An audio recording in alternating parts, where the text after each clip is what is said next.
Hola, gusto en saludar nuevamente a las personas que nos acompañan en Siempre Literatura, el espacio virtual de la ronda lectora de la librería Liliana Bodoc de la Facultad de Filosofía y Letras de la UNCUY.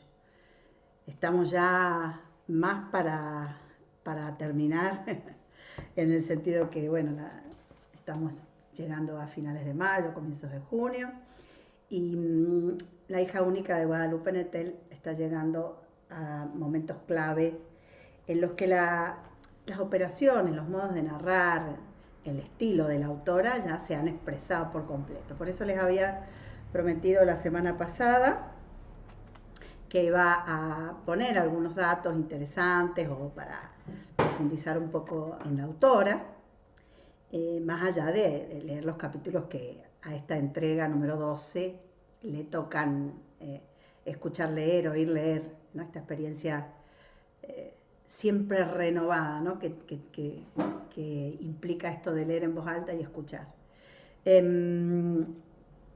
Podemos ver como síntesis y que se constata en varias de las obras que les quiero mencionar hoy de la misma autora,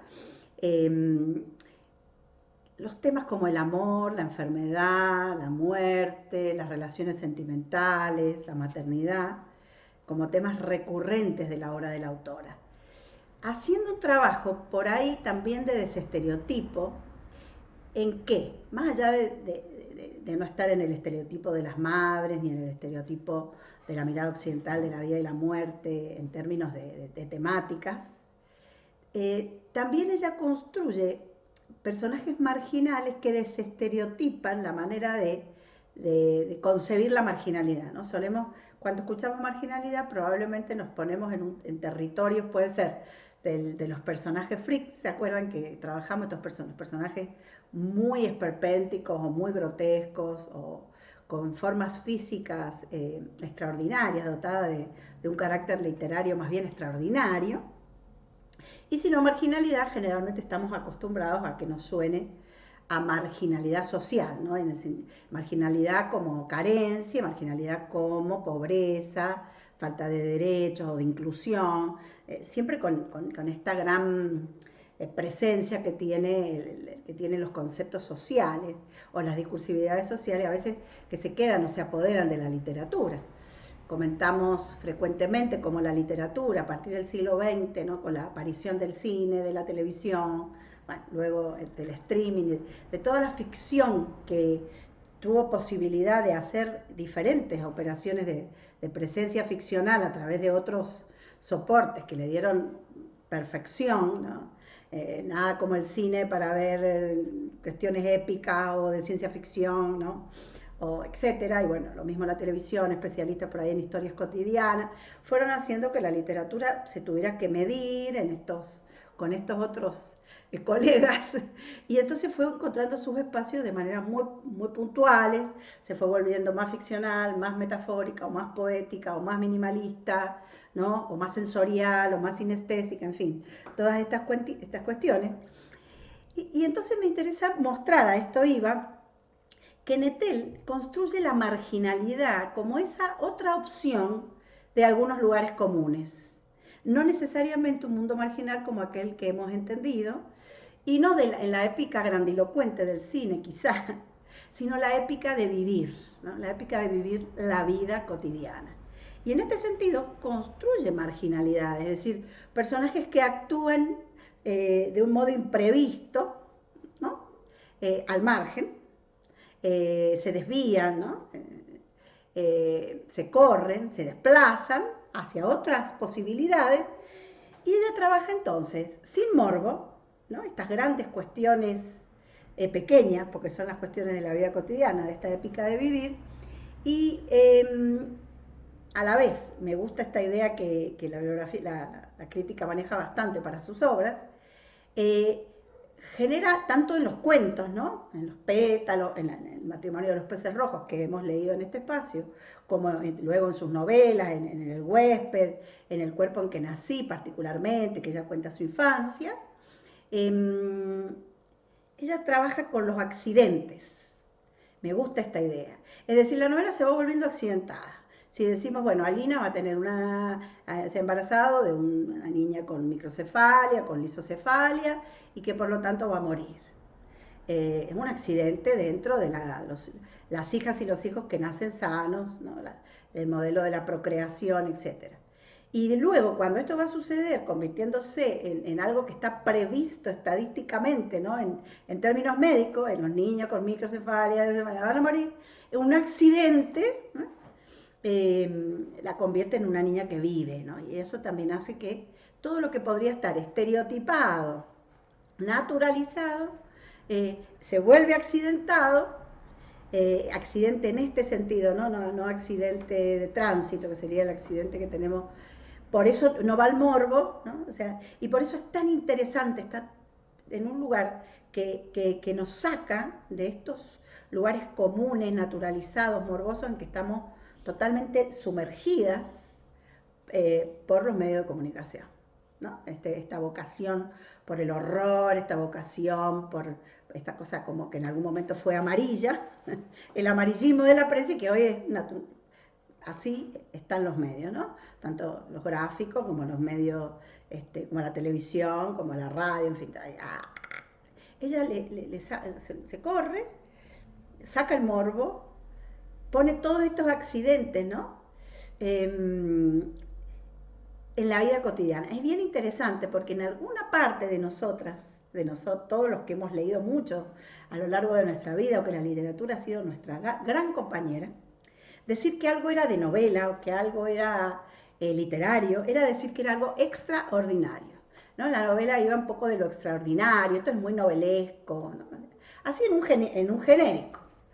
Por supuesto que la gran novela decimonónica, ¿verdad?, de los grandes padres de la novela del siglo XIX, que hicieron una épica de las vidas burguesas, pero trabajaron con la modelización, ¿no? Porque tenían esa vocación social de traer un ejemplo, de sacar una moraleja, como hace Nettel, ¿no? Con toda la tradición de los cambios de la literatura del siglo XX, para producir en el siglo XXI este tipo de novelas que desde El huésped, que llamó tanto la atención, ¿no? en 2006, en una clave claramente del doble de Artaud, ¿no? El huésped es el otro, ¿no? La otra, esa que está conmigo, ¿no? Esa es como mi desdoblamiento, todas las de mí, que también tiene una gran tradición, ¿no?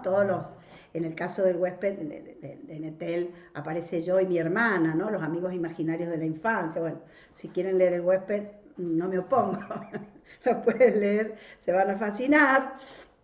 Bueno, después ya en El cuerpo en que nací, que es esta novela tan importante, porque ella cuenta su infancia, donde ella instala la clave autobiográfica propiamente, muy de las novelas del siglo XXI, de las que ya me han escuchado hablar muchísimo. Y bueno, la complejidad después del invierno, que es la novela que la consagra con el premio Herralde, donde ella ya se mete con las relaciones amorosas internacionales, podríamos decir, no en el sentido más tradicional, pero en la clave de las parejas intrarraciales, interraciales, como oposición, ¿no? Y también internacionales en cuanto a que los componentes de las parejas son de distintas partes del mundo. Este fenómeno de las migraciones del siglo XXI que hacen, no el modo de exilio del siglo XX, que era generalmente por razones políticas, sino esto de emigrar, de correrse, de salir, de ir en busca de algo y encontrarse con alguien de otra cultura. Bueno, eso lo trabaja mucho ella en Después del invierno, la novela del 2014 con la que ganó el premio Herralde, donde también ensayó, y acá cierro como esta pequeña introducción, ahí también ensayó y consagró las relaciones sentimentales marginales, en este sentido que les digo, así como la de Alina y Aurelio, termina siendo una relación como la del matrimonio de los peces rojos, ¿se acuerdan? Los papás de Lila, que dentro de lo que podría ser el modelo burgués, se desplazan y actúan otra relación que la vuelve, por un lado, más literaria, pero que la sigue inscribiendo en esta épica de vivir la vida cotidiana, que sería una de las grandes fuertes de la obra de Nettel, que toda la crítica reconoce y que la lleva a estar primera en ventas, ¿no? Y ya no, por suerte, esperemos, en estos prejuicios de la literatura seria, la literatura que se vende, ¿no? Binarismo que quedó atrás, ¿no? Porque hay muchísimas variantes para lo que se vende, lo que se lee, lo que se consagra, y más ahora en términos de virtualidad. Nettel es de las nostálgicas de la presencialidad, le cuesta un poco no ir a presentar el libro en vivo, pero a su vez también se ha adaptado mucho y está hablando permanentemente en todos los festivales. Ahora el High Festival estuvo ya presente a finales del año pasado con la hija única, y ella, al acompañar su novela y sus novelas, se va haciendo preguntas, y en esta interlocución que se da en la virtualidad, donde pueden ingresar a veces más personas para escuchar lo que ella propone, va haciendo que la novela sea muy leída, muy comentada, que interese mucho. Yo estoy ahora con ganas de entrarle a los cuentos de pétalos, los pétalos, y me gustó en relación con los pétalos una imagen que dio el diario El País, que tiene críticos literarios interesantes, y que ha estado comentando en la obra de Nettel, y me gustó en relación con el libro de Cuéntanos, ¿no? Los pétalos y otras historias. Dice que la obra de Nettel tiene los pétalos y las espinas, ¿no? De cada rosa o historia que cuenta, como una metáfora de que ella no elude ningún lugar doloroso. Esto también lo comentamos varias veces para Méline Nothomb, que la hemos leído en distintos momentos, pero a la vez evita esos lugares tanto comunes como morbosos, pero no se priva, vamos a decir así, de la lúdica literaria, ¿no? Y los accidentes que tiene sus obras, todas estas que les comento, se parecen a los accidentes, ¿no? De cuando aparece la perla, ¿no? El accidente de que entra arena en la otra. Esa idea de perla que aparece cuando uno puede habitar ese lugar diferente sin vocación de ser extraordinaria, porque no es solamente ser diferente como algo extraordinario, ¿no? Que son esos tonos mayores de cierta literatura, y en este caso son esos tonos íntimos, ¿no? Y a la vez marginales. Por eso les quería presentar como este juego, esta pequeña dialéctica entre la marginalidad y la simpleza, y la inclusión de este modo, ¿no? No como un gran gesto social, sino como un pequeño gesto lúdico literario. Luego de esto, que les había prometido que íbamos a comentar, que estábamos con ganas de comentar, de participar un poco de la obra de ella, dejamos a Laura en un encuentro con su mamá, y resulta que la mamá está chocha, y ella no la ha visto así. Su mamá, su papá la dejó en algún momento, un clásico, podríamos decir, de abandono, donde las mujeres a veces quedan sumidas en esa pérdida de ese varón que era su inspiración, su amor, su apoyo, su compañero, y varias historias amorosas, un poco promiscuas para la experiencia que dice tener Laura y su hermano, y de pronto la mamá, en esa depresión por la cual, ese desaliento por la pérdida de la familia, del varón, está diferente. La madre le dice que no le va a contar por ahora porque ella siempre se ríe de la madre. Y ahí también nos deja picando, ¿no? Porque es como que hay una pequeña grietita por donde entra la autocrítica, porque Laura se siente tocada por lo que le dice la mamá, ¿no? Esto de que los hijos, las hijas, a veces son duros para juzgar a los papás porque lo que han hecho en su vida ha tenido consecuencias para la vida propia, ¿no? Y ha dañado, y uno está sensible. Pero bueno, llegan también momentos pequeños en estas marginalidades, ¿no? Pequeñas, de encuentros, de reencuentros, ¿no? De encontrarse de otras maneras. Y ahí vamos, entonces, al capítulo 12, animada por las historias que leyó en línea, Alina se decidió a comenzar con la terapia. Habíamos asistido a la búsqueda de ese camino en los capítulos anteriores. El consultorio de la doctora Parra estaba situado en un edificio de los años 40 de la colonia Narvarte. Se trataba de un espacio luminoso, lleno de juguetes, como el cuarto de un niño de 3 o 4 años, muy distinto del de Inés. En la primera visita la doctora la acostó sobre una cama y colocó una luz muy potente sobre su cara. La niña cerró los ojos y empezó a gruñir. Entonces la terapeuta apagó el reflector y le acercó una sonaja. Inés buscó el origen de aquel sonido, moviendo la cabeza durante un rato, y una vez que consiguió enfocarlo, siguió su trayectoria, pero se detuvo cuando la sonaja cruzó hacia el lado derecho. Chan, chan, chan, chan. Esto lo había comentado Laura, ¿no? Que la nena escuchaba. Creo que ese ojo no ve bien, aventuró Alina mientras la doctora continuaba con las pruebas. Sus ojos funcionan perfectamente. El problema es el cuello, dijo, está paralizado y por eso no se voltea. Vamos a trabajar con esos músculos. Y aquí tienen un accidente, ¿no? No ve y no oye, sería una simplificación, listo, no ve y no oye. Acá dice no. Ella no lo puede seguir porque tiene el cuello duro. Vamos a ver. Entonces, bueno, también se van abriendo. Creo que este capítulo va a ser demostrativo un poco de estas maneras que hemos comentado para Nettel. Cuando salieron de ahí, Alina se sentía exultante. Por fin un médico había aceptado sin reparos que su hija no era sorda ni ciega. Si eso era posible, cualquier cosa lo era. Sentó a Inés en el cochecito, le sujetó las correas y le dio un beso lleno de orgullo y agradecimiento. Una vez por semana la llevaban a terapia para estimular su vista, su audición y para incentivar sus movimientos. La doctora la colocaba en posiciones incómodas, utilizando pelotas y rodillos, obligándola a moverse y a desarrollar el control de sus músculos. Debían repetir los ejercicios en casa por la mañana y por la noche. Inés los hacía, pobrecita, a regañadientes. Tensaba el cuerpo por completo, tratando de impedir que la movieran. Era obvio que la terapia le fastidiaba.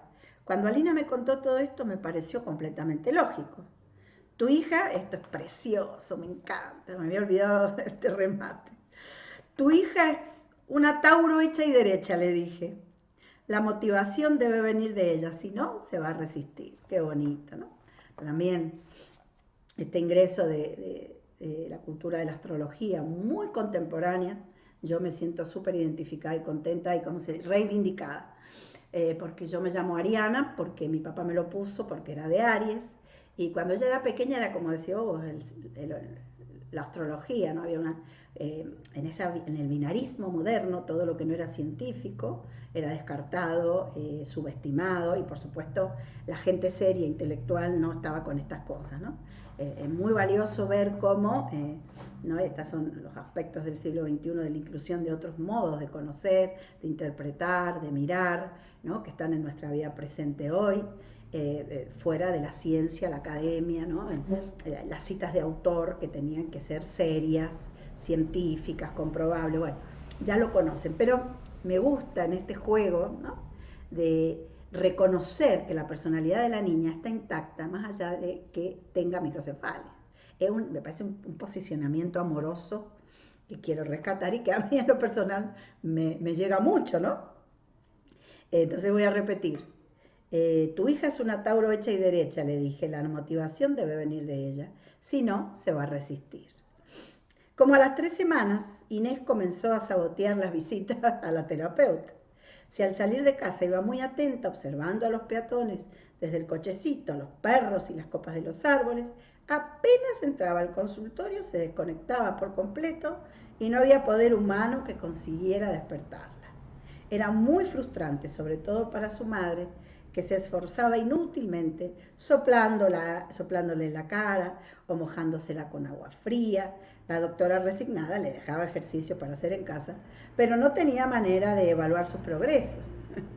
Durante los meses siguientes, visitaron a otros especialistas, tanto en hospitales públicos como en privados. Con todos ellos, la reacción de Inés fue la misma. Capítulo 13. Toda esta semana, Nicolás, dejamos estos 2 capítulos seguidos, muy la verdadera personalidad de Inés. Ella está ahí, ¿no? Espiritualmente, con su forma de ser, no importa lo que las mediciones externas hagan. Me parece un lugar soñado. Y estoy muy agradada de compartirlo con todas ustedes y que después siempre tan generosamente comentan sus sentires en las redes, en el canal de YouTube. Gracias. Y acá vamos a nuestra otra preocupación, ¿no? Nicolás. Toda esta semana Nicolás ha comido en mi casa y yo me rompo la cabeza para encontrar menús que sin dejar de ser saludables no le resulten repulsivos. Si algo no se le antoja, no insisto en que lo pruebe. Yo no soy su madre, ni siquiera su pariente, y no es mi deber obligarlo a alimentarse. Además, ¿qué voy a hacer si de repente le entra uno de sus ataques de furia aquí en mi departamento y se pone a romperlo todo? Por si acaso, esta mañana guardé en un cajón los objetos de valor que tenía a la vista, entre ellos las esculturas de Gustavo Pérez que compré en Salapa hace 2 años. Después de la comida lo llevo a pasear, cuidando siempre de que tenga el tiempo necesario para hacer la tarea. De vez en cuando se da una vuelta por su casa. Bueno, ahí está su pobre madre, ¿no? Se da una vuelta por su casa y ya sea para ir al baño, no le gusta cagar ni dormir en ningún otro sitio, o para ir a dormir, o para comprobar que no le ha pasado nada grave a su madre, que sigue triste pero bien viva y que tampoco lo ha abandonado. Hermoso, ¿no? Párrafo. Aunque la invitamos con frecuencia, Doris nunca quiere acompañarnos. Se siente mal, le digo a Nicolás, para disculparla, es mejor que siga durmiendo. Y el nene le pregunta, ¿crees, este momento, qué bonito, ¿crees que se va a curar? Me preguntó ayer por la tarde mientras le servía un vaso de leche. Yo la veo cada vez peor, pero Doris no está enferma del cuerpo, sino deprimida, y aunque no se lo digo a Nicolás, un estado así puede durar años. Hay males que tardan varias semanas en curarse, como la mononucleosis. La gente se siente débil, igual que si le hubieran dado una paliza. Noté, hoy se la mandó porque recuerden lo que pasaba con el papá, ¿verdad? Y es bonito esto, también pone esta mirada de Nettel muy contemporánea, en que los permisos de, ¿no? Un permiso de trabajo o los permisos sociales otorgados tienen que ver con la enfermedad física. Tiene mononucleosis, le dan 4 meses de licencia, pero está enfermo del alma, no se puede levantar de la cama, bueno, a duras penas, con todo el tabú que tienen todas las enfermedades o la salud mental, ¿no? La enfermedad mental siempre está ahí como algo que no se autoriza, ¿no?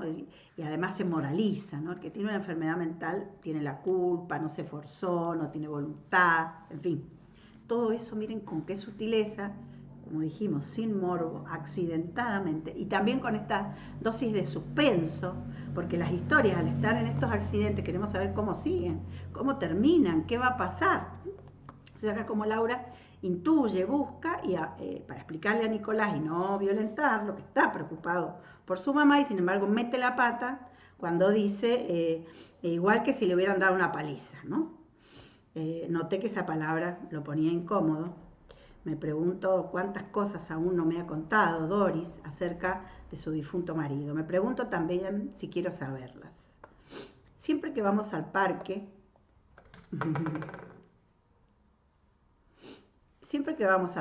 me meto un libro en la mochila para leerlos mientras Nicolás interactúa con los otros niños en el área de juegos. Pero debo reconocer que nunca lo he sacado.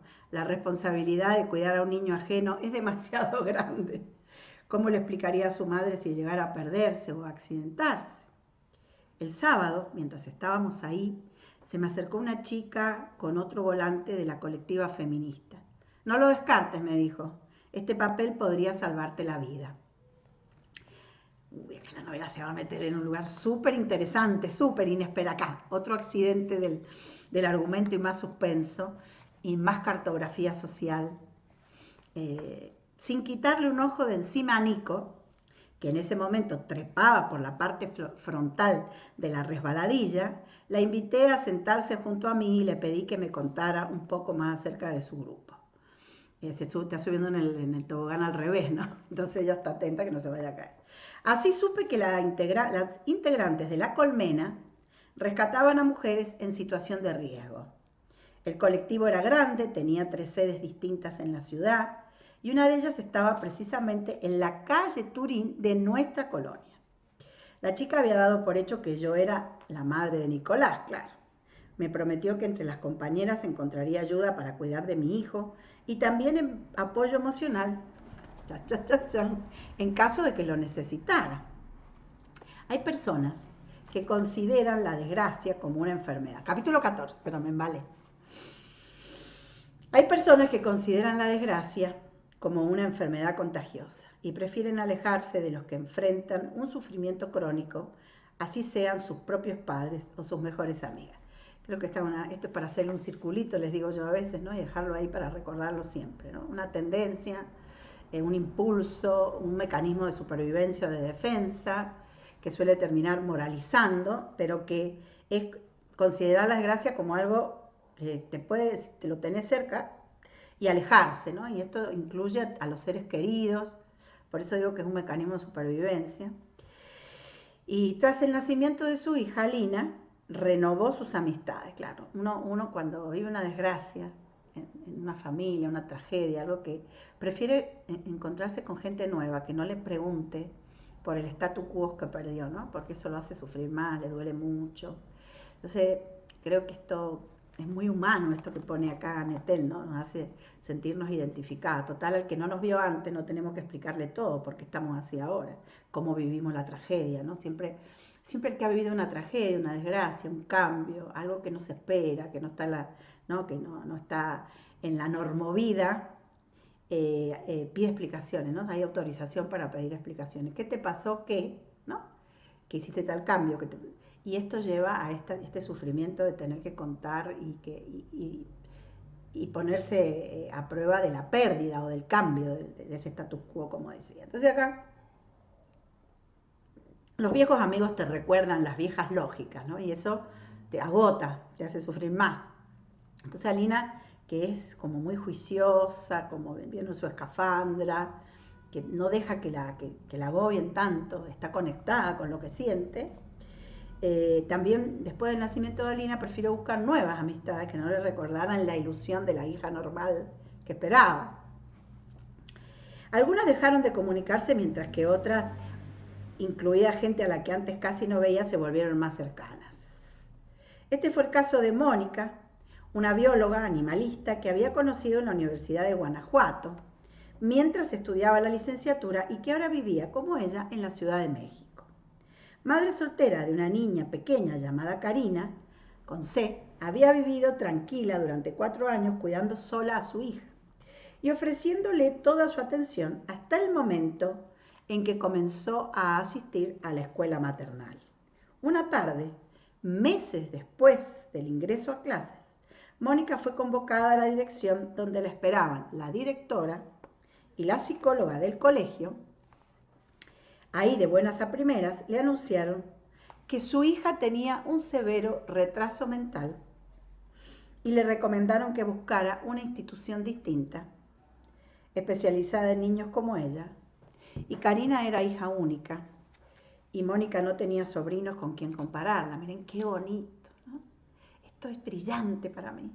Ella crió a su hija y su hija era su hija y era como era, al no tener los modelos, ¿no? Las lógicas normativas de la normalidad, no se dio cuenta porque no estaba buscando normalidad, estaba en contacto con su hija. Precioso esto parece un accidente, ¿no? Parece una marginalidad, como decía al principio, un pequeño margen para una experiencia que parece rotulada. Estar atento a hacerle cosas a los niños y a las niñas para que muestren su normalidad, para que los indicadores se cumplan, Ella va por otro lado. Durante el primer año la había llevado al pediatra cada mes, como aconsejan los más conservadores, y le había puesto todas las vacunas. Madre e hija habían mantenido siempre un vínculo simbiótico y entre ambas la comunicación fluía sin obstáculos. Si Karina tenía hambre o sueño, Mónica lo sabía con solo verle la carita. Lo mismo si estaba enferma. Ahora, esas dos extrañas aseguraban conocer a su hija mejor que ella, o por lo menos saber algo fundamental que Mónica ni siquiera sospechaba. Sentada ahí, en la dirección de esa escuelita de barrio, tenía ganas de preguntarle si realmente hablaban de su hija, pero eran tan arrogantes que prefirió no hacer ninguna pregunta. Abrevió la conversación todo lo que pudo y nunca más volvió a poner un pie en ese lugar. Unas semanas después, Los encefalogramas confirmaban el diagnóstico. El caso de Karina no era una excepción. A muchos niños con retraso mental no se les identifica antes de los 7 u 8 años, hasta que un buen día, en clase de gimnasia, jugando al fútbol, sufren un golpe fuerte en el cráneo y les realizan una tomografía. Así es como los padres se enteran de que su niño nació y ha vivido siempre con apenas un pequeño porcentaje de la capacidad cerebral. Los meses siguientes a la entrevista con la directora, Mónica se dedicó a ver especialistas en desarrollo motriz y cuando Inés nació ya se había convertido en todo una experta. En el parque o por la calle reconocía las señales que presentan los niños con una condición cerebral distinta a la común. Sabía que en casi todas las familias hay alguien así y que son muy pocas las que hablan abiertamente de ello. Conocía a todos los neurólogos infantiles de la ciudad, a los fisioterapeutas y también una red de mujeres con hijos como la suya que se aconsejaban mutuamente. Se trataba, por así decirlo, de las predecesoras de Alina, madres valientes que habían pasado por algo parecido y que de alguna manera le allanaban el camino. Te voy a dar 2 consejos, le dijo Mónica la primera vez que las visitó. Qué bonito. Miren el lugar desde donde está contada la historia de Mónica. Contrata una buena niñera y busca a la doctora Salazar. Es la mejor del país. No pierdas el tiempo con otras terapeutas. Charán, consejazo. La historia de Mónica. Muy bella. Y esta sería como la nueva amiga, ¿no? que elige a Lina. Capítulo 15. Chan, chan, chan, chan. El otro día me desperté con un antojo irreprimible de huevos a la mexicana. No he vuelto a comerlos desde que mi madre y yo nos distanciamos. Inútil pedirlos en un restaurante o en un café. Nadie los hace como ella. Era sábado, así que busqué el celular y traté de llamarla al fijo con la intención de invitarme a desayunar. Me atendió su nuevo contestador. Estás hablando a casa de la familia Rubalcaba. Decía como si no viviera sola desde hace más de 10 años. En este momento no te podemos contestar, pero puedes dejarnos un mensaje después del tono. Miren qué modo indirecto, precioso y a la vez implícito, pero también explícito de pensar que es una familia, ¿no? ¿Cómo se conforma una familia? ¿Puede haber una familia de una persona? Muy lindo, muy lindo. Me pregunté si el plural era retórico o si había alguien más viviendo con ella. Decidí mandarle un mensaje y aunque esperé más de media hora con el aparato en la mano, no obtuve respuesta. Salí del edificio y me fui al Café Nim, que los fines de semana suele estar abarrotado de gente. Frente a la puerta esperaban familias enteras, padres, hijos, pero también abuelos, conversando alegremente. Acá es lo que les decía, ¿no? De que es una familia. Mientras observaba a una de esas ancianas, me pregunté cómo habría sido mi madre si hubiera tenido los nietos que ni mi hermano ni yo habíamos querido darle. Seguramente se comunicaría más seguido con nosotros, en vez de desaparecer durante semanas. Conociéndola, sí que hubiera querido involucrarse a fondo en la educación de su descendencia, cosa que sin lugar a dudas me habría sacado de quicio. Al mismo tiempo estoy segura de que ningún romance le habría impedido desayunar con nosotros. Pensar esto hizo que me sintiera traicionada. ¿Cómo no tenía hijos? ¿Cómo no había cumplido cabalmente con el destino que ella imaginaba para mí? Era mucho más fácil prescindir de mi compañía. Para ser honesta, nunca me he llevado bien con mi madre. Aunque nos queremos mucho, nuestros encuentros están llenos de fricciones y a veces también de dolorosas chispas. Según dice, yo siempre estoy cuestionando el pasado y a ella nada de lo que hago en el presente le parece bien. Esa tendencia que tenemos las hijas a ver los errores de nuestras madres, el origen, a ver en los errores de nuestras madres el origen de todos nuestros fracasos. Para evitar los conflictos he optado en los últimos años por no revelar del todo lo que pienso, por ocultar mis filias y mis fobias y volverme lo más opaca posible para esquivar el filo de sus comentarios, pero jamás se me habría ocurrido prescindir de ella. Mentiría si dijera que no la necesito. Cuando no está me siento sin asidero. Si no te vas de casa te sofocas, si te vas demasiado lejos te falta oxígeno, asegura Viviana Gornick con toda razón. Qué linda inclusión, la cita de Gornick sobre la relación con las madres. Estar sola también tiene sus ventajas. Me permitió, sin ir más lejos, conseguir un lugar en la barra del café y saltarme a las multitudes que esperaban una mesa.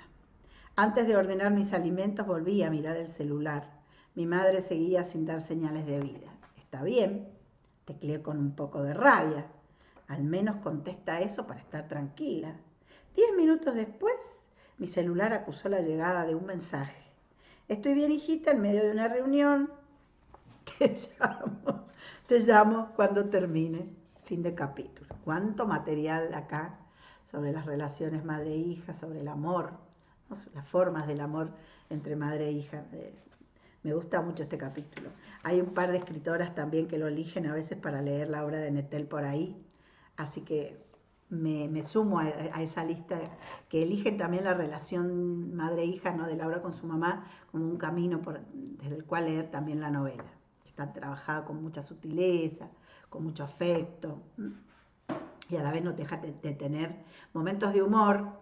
Ese humorismo también la llevó a ella a ganar el premio Riley. Ella tiene momentos de mucho humorismo en la novela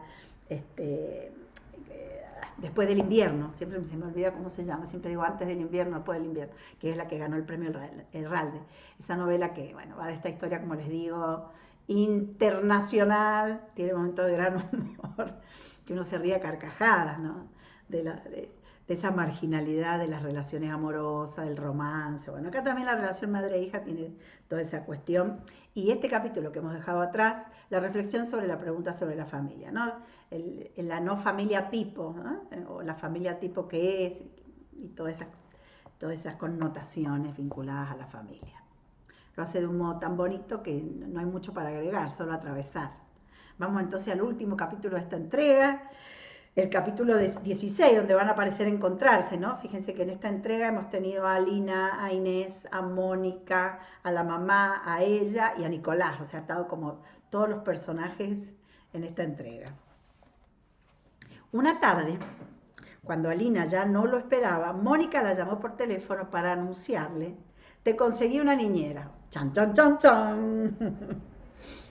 Le dijo que se trataba de una chica excepcional, que conocía muy bien, había estudiado puericultura, trabajado como ayudante en una escuela Montessori y luego con una familia de amigos suyos.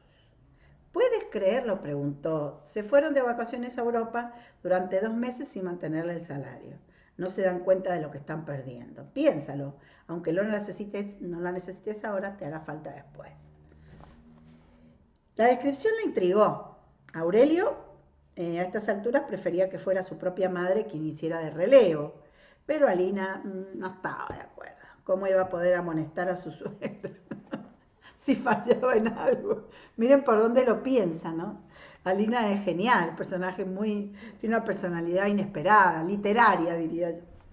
Por intervención de Mónica, la niñera fue a entrevistarse con ellos un miércoles por la mañana. Resultó muy distinta a las otras que habían recibido. ¿Se acuerdan que ya la entrega pasada habían hecho una ronda? No era ni una estudiante ni una abuela, sino una mujer de 30 años, sin hijos y con una gran confianza en sí misma. Se llamaba Marlene, tenía el pelo castaño y corto, sus ojos eran de un color entre el verde y el gris, cintilaban detrás de unas gafas metálicas con el brillo de la inteligencia. Les habló de su afición por los niños y de su experiencia en las escuelas Montessori. Le gustaba el método y en algún momento había soñado con formarse como guía, pero la carrera era muy cara y ella no tenía los recursos para pagársela. Los niños son mi pasión, les dijo. Yo sé que puedo ayudarlos a disfrutar de la vida y a descubrir sus posibilidades. ¡Wow! Le explicaron su caso particular. Posibilidades Inés no tenía muchas, es más, es probable que muriera cualquier día de estos, incluso que ocurriese mientras ella la estaba cuidando. Le tiran la más pesada, ¿no? También para probarla. Alina escrutó muy bien el rostro de la chica para ver su reacción.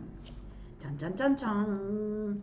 En los últimos meses había aprendido a detectar el miedo, el rechazo y la lástima en la gente que entraba en contacto con Inés. Marlene no mostró ninguna de estas emociones, sino una curiosidad casi golosa, cercana a la del científico, qué lindo que la aplicación del adjetivo golosa aquí, ¿no? Que encuentra un tema interesante para su investigación. Preguntó el nombre exacto del síndrome, los pronósticos médicos y no se echó para atrás cuando le mostraron los encefalogramas, parecidos a los garabatos de un niño de 10 meses a quien le ofrecen un lápiz, un dibujo abstracto en el que era muy difícil, acaso imposible, encontrar un ritmo o una frecuencia. Sacó de su bolso una pequeña libreta de pasta dura donde tomó nota de todas las respuestas. También preguntó los horarios y la dieta de Inés. A Alina le gustó esa curiosidad meticulosa y también que expresara sin complejos su punto de vista. Y acá habla ella. Miren qué bonito. Un regalo para el cierre de esta entrega. Hacer comparaciones con otros niños no sirve de nada. Va a ser Inés y solo ella. Va a ser Inés y solo ella quien nos muestre su destino, no los médicos que la atienden. Ella va a decidir si quiere hacer progresos o no. Cada ser humano cuenta con su potencial. Si tiene las condiciones adecuadas, estoy segura de que lo va a desarrollar al máximo, como hacen todos los niños. Estamos en el inicio de una vida. A partir de aquí todo puede ser ganancia. Después de esta aseveración, Aurelio quedó convencido. ¿Cuándo puedes empezar?, le preguntó. Qué lindo, ¿no? Una mirada hermosa, marginal, en este sentido que presenté. Si ustedes quieren, esta misma tarde. ¿No? Todo lo que parece difícil se hace fácil cuando hay esta actitud, esta mirada, esta amplitud, ¿no?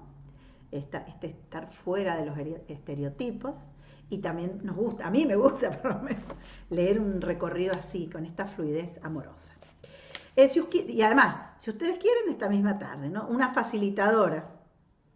Se estrecharon las manos ante la mirada sorprendida de Alina por el entusiasmo de su marido.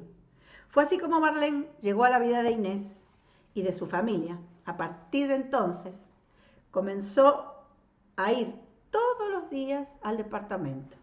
Llegaba a las 8:30, cuando Alina y Aurelio se disponían a salir a sus respectivos trabajos. Se encargaba de que hiciera los ejercicios, le daba de comer, le cambiaba el pañal, mientras conversaba con ella. Le ponía cumbias y le cantaba canciones infantiles, y en vez de dejarla en su cuna, la envolvía en un rebozo verde claro y se la colgaba en el pecho o a la espalda, como hacen, se me saltó la lágrima, como hacen las mujeres indígenas. Aseguraba que ese método infundía confianza en los niños pequeños. Por la tarde Alina volvía a casa y entre las dos repetían la misma serie de ejercicios. Al volver del trabajo, Aurelio se encargaba de bañarla y de darle el último biberón. Y pronto les quedó muy claro que Marlene trabajaba para Inés y no para sus padres. Era ella a quien quería tener feliz y satisfecha. Si sabía que atender alguna otra cosa, lo hacía.